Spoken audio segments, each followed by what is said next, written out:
My name is Nicole Dean, and this is my review of Nursing and Stereotypes, an article from the peer-reviewed journal Issues in Mental Health Nursing.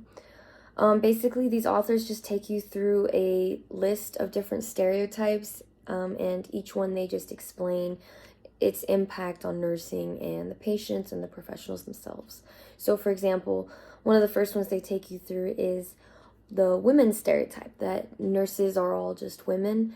And it even goes on to explain that even when women are nurses are depicted in pictures and things like that, it's usually like angels, female angels, and handmaidens and things like that. And so it does have that stereotype. And even for example, whenever I was going to school, in LPN school especially, we had a class of like 30 people, and there was one guy in that class. And everyone always said something. Everyone always made a joke, no matter what clinical, wherever we were going new, like it was a topic. And so he even explained to us that, there were some funny ones, some funny jokes and some good stereotypes, but that sometimes, his friends would kind of tease him about it, and that there were some embarrassing kind of stigmas to overcome about it. And so that is just one experience. That was for me in school. And so it is the case, though, that it is mostly women. And so if there is an embarrassing stigma or an explanation that they have to give, it makes it harder for more men to join the nursing field when it is predominantly women. And we're already so short-staffed. We could use everyone. We could use a whole another gender in there. So that is going to affect nurses, because we're going to have staffing shortages. We're still not going to have enough people. And then also patients are going to be affected, because if they're, not getting as much time with the nurse, they're not going to get as much attention and care as they might want. So also this article goes on to explain how these stereotypes can be further, reinforced or even be detracted from, depending on what the media says. And the media's influence, with its mass production to the population, can have a huge effect on how they perceive the nursing career, the nursing field, people in it.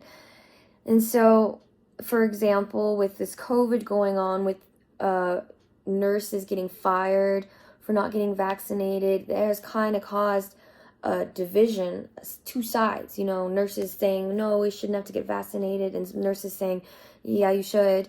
And they've even brought in the Code of Ethics, the ANA Code of Ethics, both Provision 5 and 6 involved into this. So basically 5 is saying that the nurse owes what she's given to others and doing to others as far as promoting health, safety, she owes that to herself as well.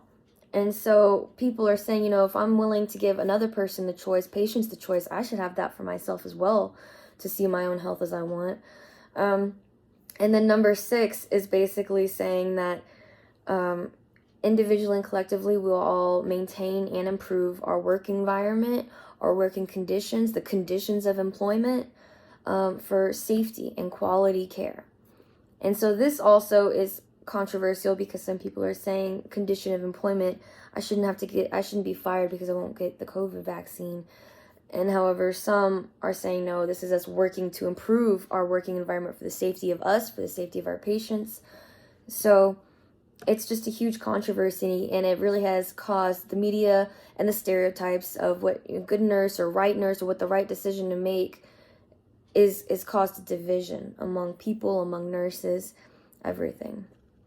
So overall, how I would incorporate this as a nursing leader: for one, be aware of these stereotypes so that we can challenge a lot of the negative ones. If we're aware of what is being said, something negative, we can work around that, make sure we don't reinforce that and promote that bad perception.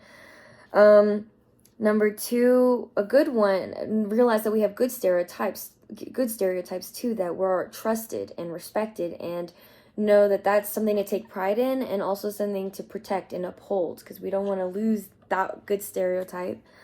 And also, lastly, to know what it's like to be stereotyped, and so to empathize with our patients and try not to stereotype them. We know what it feels like. We don't want to do that to them too. So that's it.